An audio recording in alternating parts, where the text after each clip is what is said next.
नमस्कार बंधुरा food divine बांगलाते तुम्हारे सकलके अनेक अनेक स्वागत जानिए आज के रेसिपिटा आमी शुरू करছি। आशा करছি তোমরা সকলে खूब खूब ভালো আছো। তো আজকে রেসিপিটা দেখো, যদি ভালো লাগে প্লিজ লাইক কমেন্ট করো আর নিজের বন্ধুদের সাথে আমার রেসিপিটা বেশি করে শেয়ার করো। আমার চ্যানেলে যদি নতুন হও তো প্লিজ সাবস্ক্রাইব করে নি আমার পাশে থেকো। তো আজকে আমি তোমাদের সাথে খুবই টেস্টি একটা ডিমের কারি রেসিপি শেয়ার করব। তো চলো রেসিপিটা শুরু করা যাক। এখানে আমি 5টা সেদ্ধ ডিমকে এভাবে দেখো দু টুকরো করে কেটে নিয়েছি আর দুটো টমাটার নিয়েছি, 4টে কাঁচা লঙ্কা আর অল্প একটু ধনেপাতা, কাঁচা লঙ্কা আর টমাটারকে আমরা মিক্সি জারেতে দিয়ে পেস্ট বানিয়ে নেব। আর এখানে আমি 5টা ডিম নিয়েছি, তোমরা তোমাদের প্রয়োজন মতো ডিম কম বেশি করে নিতে পারো। প্রথমে আমরা প্যানেতে নিয়ে নেব 2 চামচ বাটার যখন আমাদের হালকা মেল্ট হয়ে যাবে দিয়ে দেব 2-3 পিঞ্চ হলুদ আর দেব অল্প একটু কাশ্মীরি রেড চিলি পাউডার। একবার ভালো করে মিক্স করে নেব আর এইভাবে চারদিকে প্যানেতে ফেলে দেব। গ্যাসের ফ্লেমটা একদম আমরা লোতে রাখবো আর এক এক করে ডিমগুলো এখানে দিয়ে দেব। 1-1.5 মিনিটের জন্য আমরা ডিমগুলোকে উল্টে পাল্টে ভেজে নেব। তোমরা এইভাবে এই রেসিপিটা বানিয়ে অবশ্যই দেখো, এটা খেতে কিন্তু খুবই টেস্টি লাগে। তো 30 সেকেন্ডের মতো আমরা একদিকে ভাজা হতে দেব, তারপর আমরা উল্টে দেব। 30 সেকেন্ড পর আমরা সব আন্ডার পিসগুলোকে উল্টে দেব আর অন্যদিকেও আমরা 30 সেকেন্ডের মতো ভেজে নেব। দুদিকেই যখন আমাদের ডিমগুলো ভাজা হয়ে যাবে আমরা তুলে নেব একটা প্লেটেতে। প্যানেতে দিয়ে দেব 2 চামচ তেল আর তেলকে প্রথমে আমরা গরম করে নেব। তেল যখন গরম হয়ে যাবে আমরা দেব এখানে 1 চামচ গোটা জিরে যখন আমাদের ভাজা হয়ে যাবে আমরা দিয়ে দেব এখানে একটা বড় সাইজের পেঁয়াজকে ছোট ছোট টুকরো করে কেটে। গ্যাসের ফ্লেমটা আমরা মিডিয়াম হাই করে দিয়ে পেঁয়াজকে আমরা কালার চেঞ্জ হয়ে যাওয়া পর্যন্ত ভেজে নেব। পেঁয়াজ যখন আমাদের ভাজা হয়ে যাবে দিয়ে দেব এখানে 1 চামচ আদা রসুনের পেস্ট। আদা রসুন দেওয়ার পর আমাদের আরও 1 মিনিট ভেজে নিতে হবে।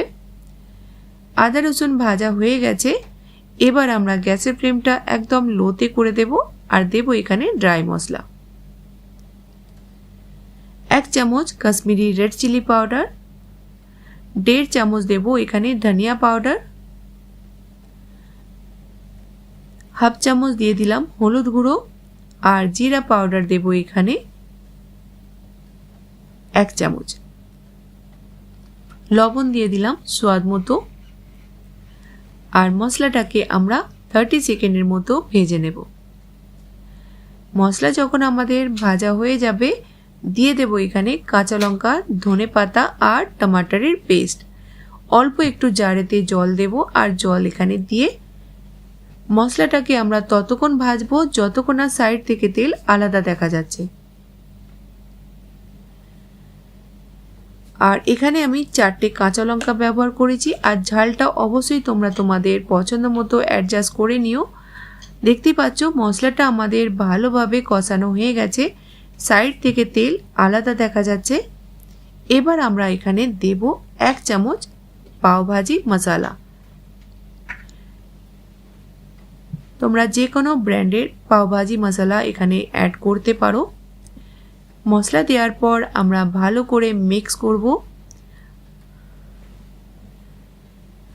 পাওভাজি মশলা দিলে এই আন্ডা কারিটা খেতে খুবই টেস্টি লাগে। দিয়ে দেব এখানে 1 কাপের মতো জল। ভালো করে একবার মিক্স করব আর গ্রেভিতে প্রথমে আমরা একটা বয়েল আসতে দেব। দিয়ে দিলাম 1 চামচ কসুরি মেথি,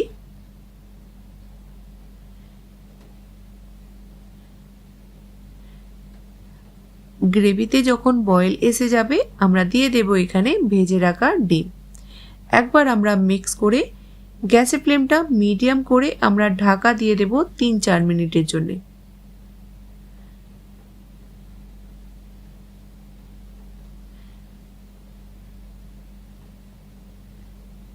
4 মিনিট পর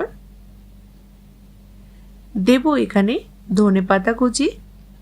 একবার আমরা মিক্স করে গ্যাসের ফ্লেমটা আমরা বন্ধ করে দেব।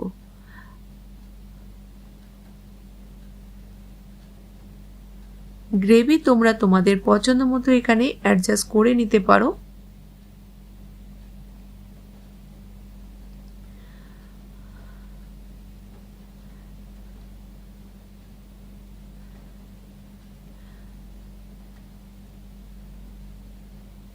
তো গ্যাসের ফ্লেমটা বন্ধ করে দিলাম। আমাদের খুবই টেস্টি আন্ডা কারি তৈরি হয়ে গেল। আমরা এটাকে সার্ভ করে নেব একটা প্লেটেতে। আর দেখতেই পাচ্ছ এটা দেখে কতটা বেশি টেস্টি মনে হচ্ছে। বিশ্বাস করো এটা খেতেও কিন্তু খুবই টেস্টি হয়। তো বন্ধুরা, আজকের রেসিপিটা তোমরা অবশ্যই বানিয়ে দেখো। আশা করছি তোমাদের ভালো লাগবে। এটা ভালো লাগলে অবশ্যই বন্ধুদের সাথে শেয়ার করো। আর আমার চ্যানেলে যদি নতুন হও তো প্লিজ সাবস্ক্রাইব করে নিয়ে আমার পাশে থেকো। তো নতুন কোনো রেসিপির সঙ্গে আবার দেখা হবে। ততক্ষণ ভালো থেকো, সুস্থ থেকো।